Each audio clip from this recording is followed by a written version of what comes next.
Dan cara mengkritik adalah ngendikan ulaikal ladzina yuriduna ayyahulu bainahu sallallahu alaihi wasallam wa baina ummatihi fi nakhiyatin. Itu adalah orang-orang yang ingin membuat batas antara Nabi dan umatnya. Saya termasuk terinspirasi makalah Bali ini adalah bagaimana Anda mengkafirkan orang Islam berdasar qala Rasulullah sallallahu alaihi wasallam. Wan nabiyyu asyaddun nasi syafaqatan li ummati. Wan nabiyyu akhrasun nas, orang yang paling serius supaya umatnya ini selamat. Kemudian Anda dengan hadisnya Nabi mentafrik bainahu wa baina ummati berdasar dawuh Kanjeng Nabi. Itu cek mentalani. Makanya saya itu enggak pernah keras di bab ini. Misalnya nyuruh saya ada santri sarang yang nakal. Itu saya tidak berani komentar karena saya tahu Mbah Mun itu sangat mencintai santrinya meskipun yang nakal.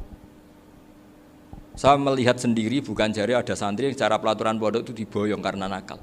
Itu Mbah Mun ngendikan begini. Ya cung yo ke diboyong itu cara aturan pondok.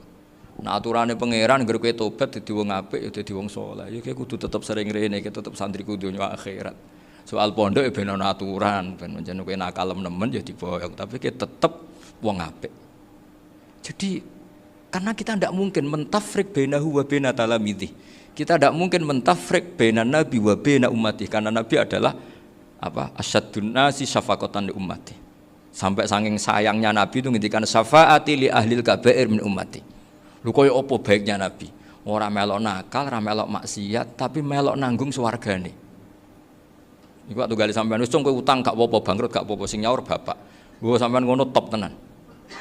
Anake yo ngawur tenan maksudnya itu, tapi top tenan. Lah nabi ku umate sing dosa iku umate, nabi sing nyuwun sewu cara Jawane sing kangelan nyafaati. Karena nabi gak boleh dipisahkan dengan umatnya. Makanya kata Bali Maksum ulaikal ladzina yuriduna ayyahulu bainan nabi wa baina ummati. Itu mereka adalah orang yang ingin memisahkan nabi dengan umatnya. Masa kita ngafirkan umatnya nabi berdasar dawuh nabi? Itu kan sama, saya benci santri Anwar berdasar dawuh Mbah Mun, padahal orang tahu semua begitu sayangnya Mbah Mun terhadap santrinya. Sama juga kamu benci santrinya Bali Maksum berdasar dawuh Bali, padahal beliau sangat mencintai santrinya. Nah kultur-kultur seperti ini tidak boleh hilang. Kita punya sanad, punya guru, punya keluarga yang sama. Jadi mbah-mbah saya itu orang Tuban, dekat sama posisi Ibrahim Asmorokonti tadi yang diceritakan. Jadi di kampung saya, kampungnya bapak saya itu ada makomnya Siti Syariah, itu mbak kandungnya Sunan Bonang.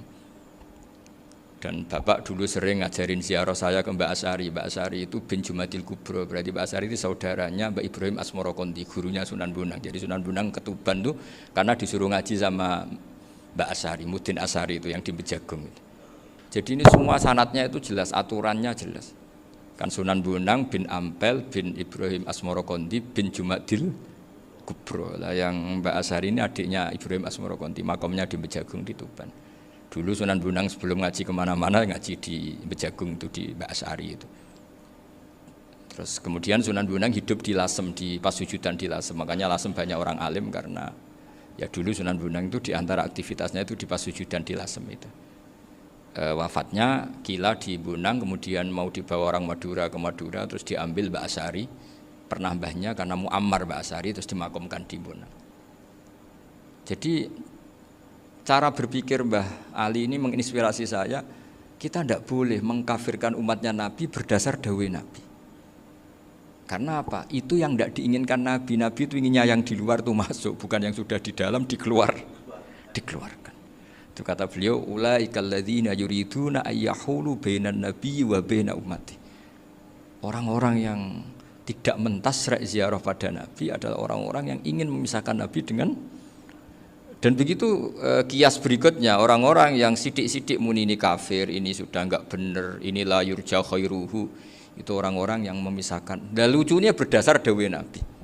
Makanya semua kalau sampai ngaji Mizan Kubro, ini kitab yang sering dikutip Bali Maksum, ketika Nabi ngintikan laisa minna man ghasyana, laisa minna man latamal hudud wa syaqqal juyub bada'a bid'awal jahiliyah. Laisa minna min tilkal khoslah. Semua ulama mentafsiri laisa minna fi tilkal khoslah, bahwa dalam hal itu Islam tidak bertanggung jawab. Masa menipu berdasar dibolehkan Islam kan tidak mungkin. Semua perilaku yang salah disebut Nabi laisa minna fi tilkal khoslah, bukan laisa minna fayakunu huwa kafirun. Tidak ada satu ulama yang mengatakan laisa minna Berarti orang ini kalau menipu sudah kafir. Ketika dosa ya sak dunya kafir kabeh. Siapa enggak pernah menipu? Sekedar pernah. Siapa enggak sering menipu bahkan? Hobi kadang ya rezekinya dari nipu. Lah itu kalau betul maknanya laisa minna terus kafir, semua orang di dunia kafir. Karena siapa sih yang selain Nabi yang enggak, selain Nabi kan enggak mungkin apa? Maksum. Belum lagi menurut teori usul fikih ada nipu yang wajib. Ya kan misalnya kita orang baik ketemu orang dolim yang memburu perempuan mau diperkosa terus bersembunyi yang kita tahu. Kita wajib nipu apa wajib jujur? Ketika orang dolim tanya, perempuan tadi kemana? Wajib nipu apa wajib jujur? Wajib nipu karena kalau kita jujur berarti memberi peluang orang dolim menemukan buruannya. Jadi betapa alimnya. Dan ketika kitab Mizan Sa'roni dipakai Bali, dipakai Mbah Mun, saya pernah ngaji Mbah Mun, terus kita tahu maknanya laisa minna fi tilkal khoslah. Sehingga kita tidak mengatakan laisa minna dengan terjemahan letterlek tidak termasuk umatku. Kita tidak akan menambahi fakta frek fayakunu kafiran, tidak akan selamanya. Karena maknanya laisa minna fi tilkal khoslah. Kenapa kita selalu begitu? Karena enggak mungkin kita memisahkan umatnya Nabi dengan Kanjeng Nabi berdasar dawuhe Kanjeng Nabi. Karena Nabi adalah berstatus bil mukminina raufur rahim. Ya terus niki mohon maaf sekali niki yang saya bisa, tapi saya mohon kajian kitab Ahli Sunnah saat tadi sudah matur Gus Afif, Gus Picon itu, supaya kitab ini ditakriri lah supaya lebih dan yang nagih harus santrinya, jangan bebankan saya. Ini santri yang pernah mulai sama-sama. Biasanya kalau orang NU pesantren terus ana wong usul jenengan mawon. Senenge lempar-lemparan, itu kata bapak saya, tawadhu keliru aja. Tawadhu itu asline wong ra tanggung jawab, ben ketok Islami bebo tawadhu aja. Jadi tawadhu itu orang yang sebetulnya enggak punya tanggung, ben kesane Islami pura-pura tawadhu. Tapi saya mohon lah, ini kitab ini bagus sekali. Di antara yang saya senang adalah beliau cerita kalau Imam Syafi'i sering tawassul sama Abi Hanifah. Padahal kalau kita ngaji di kitab-kitab fikih, Abu Hanifah itu kayak tersangka lah. Di bab ilmu apa? Hadis. Sampai biasa kan di kitab Minhajut Thalibin, walaysa li Abi Hanifah hadisun sahihun. Jadi habis cerita madzhab Malik, madzhab Syafi'i, terus walaysa li Abi Hanifah madzhabun apa hadisun. Wah, kasihan ini. Tapi kalau kamu ngaji Mizan Kubro, Abu Hanifah ini dapat posisi karena mesti Mizan Kubro ngendikan farojal amru ila martabatayil mizan. Kemudian dua mazhab ini sama-sama benar, tinggal kamu milih yang musyaddid apa yang mukhaffif. Milih dosis tinggi apa dosis ringan, monggo. Dan itu saya ulang lagi kitab-kitab yang sering dibaca Mbah Ali Maksum, kemudian Mbah Mun, guru-guru kita. Dengan demikian maka benar Gus Sofur tadi, kultur kita, tradisi kita tetap napa? Terjaga. Nggih, mohon maaf. Assalamualaikum warahmatullahi wabarakatuh.